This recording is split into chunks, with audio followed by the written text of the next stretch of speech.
Oke, masih dengan Profesor Kardus. Tak berijazah, tapi jenius. Black hole atau lubang hitam merupakan salah satu fenomena alam semesta yang sangat rumit, sulit dipahami, dan masih menjadi misteri.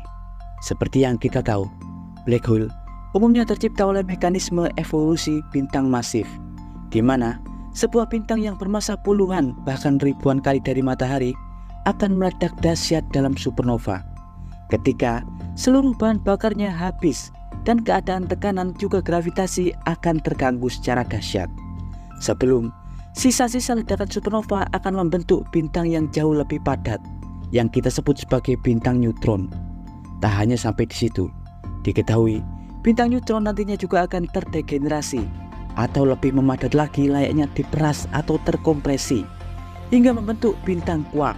Sebelum bintang quark akan lebih diperas atau memadat menjadi bintang Planck yang berukuran triliunan kali jauh lebih kecil daripada partikel proton, tapi memiliki massa ribuan kali daripada massa matahari. Ya, keadaan bintang Planck inilah yang diteorikan sebagai pusat lubang hitam. Keadaan bintang Planck disebut sebagai singularitas, di mana di sana seluruh tatanan ruang waktu tak bisa dijabarkan dan seluruh ketentuan hukum-hukum fisika tak lagi berlaku.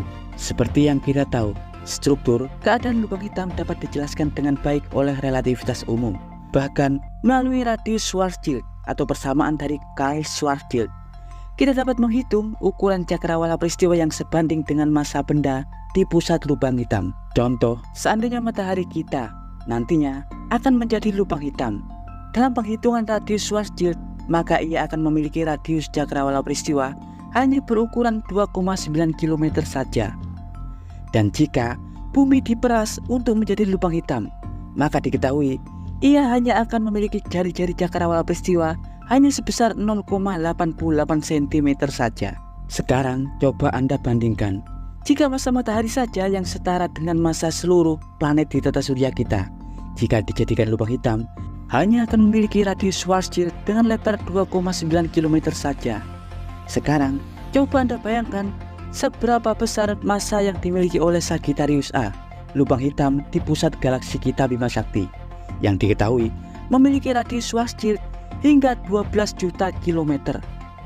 Ya, Schwarzschild dan relativitas umum mengatakan bahwa di pusat lubang hitam terdapat keadaan singularitas dengan tingkat kepadatan yang tak dapat dijelaskan dan diukur. Dari keadaan ini pula gravitasi menjadi satu-satunya gaya fundamental yang tidak dapat diukur dan dijelaskan pada skala kuantum. Tak ada teknologi atau teori yang dapat menjelaskan keadaan singularitas pada skala kuantum.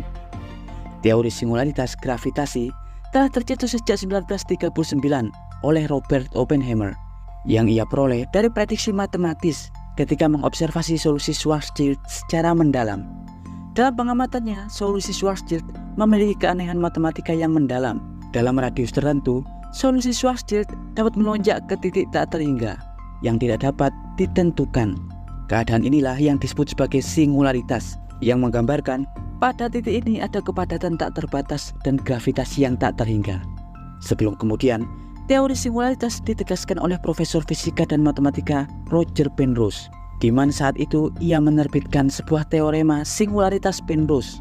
Dalam teoremanya, singularitas memang tidak bisa dihindari.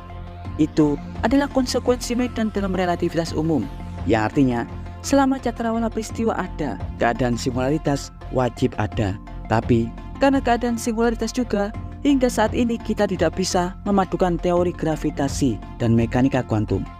Dalam teorema singularitas Penrose, ia mendemonstrasikan bahwa jalur ruang waktu di lubang hitam harus berakhir di sebuah pusat atau titik alur ruang waktu yang disebut sebagai geodesik. Geodesik merupakan lintasan lurus dalam ruang waktu melengkung sebelum ada teorema Penrose.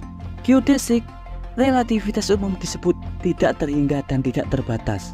Setiap objek akan selamanya bergerak melintasi geodesik dan akan maju mengikuti alur keadaan jalur alam semesta yang mengembang. Namun, dalam teorema Penrose, keadaan geodesik lubang hitam harus berkumpul di pusat. Bahkan cahaya yang terjun ke dalam lubang hitam akan mengalir mirip air terjun dan terkumpul di pusat. Namun disinilah masalahnya. Teori singularitas Penrose yang notabene merupakan bentuk keadaan lubang hitam Schwarzschild statis tak bermuatan memiliki sifat ketidaklengkapan geodesik. Ketidaklengkapan geodesik ini tentu mengacaukan struktur penghitungan relativitas umum. Di sini kita bisa gambarkan dalam ruang waktu. Jalur geodesik kita wujudkan sebagai garis kisi-kisi lurus yang bergerak mengikuti lengkungan ruang. Meski jalur-jalur tersebut berkelok mengikuti kelengkungan ruang, tapi pada keadaan tersebut hukum fisika sangat mudah untuk dijabarkan. Tapi ketika terjadi ketidaklengkapan geodesik, berarti ada wilayah ruang waktu yang sangat terjepit, yang membuat penghitungan hukum-hukum fisika sulit untuk dijabarkan. Namun, meski teori singularitas Penrose terhambat oleh ketidaklengkapan geodesik, tapi mayoritas penjabaran teori singularitas dapat dijadikan acuan untuk menjelaskan keadaan lubang hitam realistis. Bahkan, berkat teori Penrose, Hawking juga dapat menguraikan teori Penrose untuk menjabarkan keadaan ruang waktu yang terbentuk dari singularitas Big Bang. Berkat teorema tersebut, Roger Penrose juga mendapatkan penghargaan Nobel pada tahun 2020. Tapi, pada November 2023 lalu, salah satu fisikawan legendaris lain yang juga pencetus teori lubang hitam berrotasi atau lubang hitam Kerr, yakni Roy Kerr, menantang gagasan tentang adanya singularitas titik di pusat lubang hitam. Melalui sebuah makalah yang ia terbitkan pada November 2023, Roy Kerr merupakan fisikawan Selandia Baru, di mana pada tahun 1963 ia mengembangkan matriks Kerr, deskripsi teori matematis tentang perilaku lubang hitam berotasi atau berputar karena pengaruh momentum sudut. Matriks Kerr menjabarkan bahwa setiap lubang hitam di alam semesta pasti berputar, menyeret ruang waktu di sekitarnya atau ergosphere. Putaran lubang hitam pada matriks Kerr didapat dari momentum sudut awal bintang masif penyusun lubang hitam. Karena umumnya lubang hitam tercipta dari keruntuhan suatu bintang ultramasif yang berevolusi, di mana bintang-bintang tersebut pada awalnya memiliki rotasi atau momentum sudut. Keadaan momentum sudut tersebutlah yang nantinya akan terbawa hingga membentuk lubang hitam. Matriks Kerr merupakan solusi kedua dari teori medan Einstein tentang lubang hitam, selain matriks Schwarzschild, yang merupakan teori lubang hitam bermassa namun tidak memiliki muatan listrik atau momentum sudut. Dan faktanya, saat ini mayoritas ilmuwan di dunia percaya bahwa lubang hitam nyata harus memiliki rotasi, sehingga solusi Kerr akan menjadi tantangan tersendiri. Tentang keberadaan singularitas yang harus ada pada setiap lubang hitam yang memiliki cakrawala peristiwa.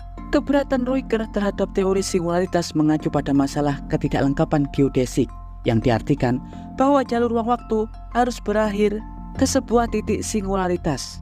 Kerr menganggap lubang hitam nyata pasti akan mematuhi hukum Kerr, bukan matriks Schwarzschild. Berbeda dengan teori lubang hitam singularitas Schwarzschild, lubang hitam Kerr tidak memiliki singularitas titik di pusatnya. Dalam matriks Kerr, bentuk singularitas titik direntangkan membentuk singularitas cincin dengan untaian, lingkaran, dan kelengkungan tidak terbatas. Dalam matriks Kerr, keadaan keruntuhan menuju singularitas juga tidak dapat dihindari layaknya matriks Schwarzschild. Bedanya, pada matriks Kerr, keruntuhan gravitasi tidak memusat pada titik singularitas memusat. Dalam lubang hitam Kerr, efek sentrifugal ruang waktu yang berputar melawan gravitasi. Pada lubang hitam Kerr, selain cakrawala peristiwa, di bagian luar ada cakrawala peristiwa lagi di bagian dalam yang bergerak ke segala arah bahkan mundur. Teorema singularitas cincin merupakan bentuk fiksi matematis yang merepresentasikan medan gravitasi yang dihasilkan oleh keadaan fisik luas, tidak memusat pada satu titik layaknya singularitas Penrose. Pada lubang hitam Kerr, geodesi dapat terbentuk dengan baik di dalamnya dan akan terus berputar selamanya, menelusuri semua jalur ruang waktu tanpa harus terhenti di sebuah titik. Hal ini jelas berbeda dengan singularitas Penrose yang menyatakan alur geodesi ruang waktu pada awalnya akan terpusat di sebuah titik yang disebut sebagai singularitas. Ya, menurut Anda, seperti apa sebenarnya singularitas di dalam lubang hitam?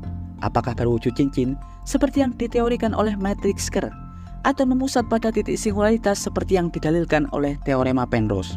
Dan berikut informasi singkat dari Profesor Kardus tentang keadaan misteri singularitas lubang hitam. Jangan lupa like dan subscribe di channel Profesor Kardus. Tak berijasa, tapi jenius. Profesor Kardus bersama Roger Penrose. mengabarkan.